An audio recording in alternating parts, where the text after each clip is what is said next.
মুহররম মাসের 10 তারিখকে বলা হয় ইয়মে আশুরা, তার মানে আশুরার দিন। এই আশুরার দিন উপলক্ষে আমাদের 3টি আমল করা উচিত। নম্বর 1, রোজা রাখা।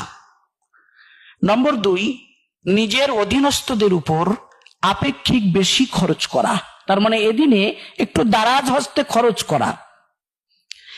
আর নম্বর 3, বেশি বেশি তওবা ইস্তেগফার করা। এই 3টি আমল ছাড়া আশুরার দিন উপলক্ষে চতুর্থ কোনো আমল কোরআন, হাদিস ও ফিকহের আলোকে আমাদের জানা নেই।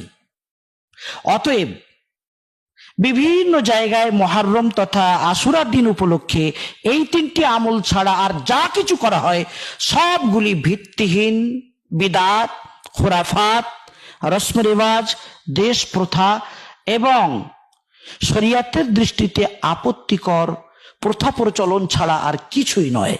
আল্লাহ রাব্বুল আলামিন আমাদের সকলকে বোঝার তৌফিক দান করুন।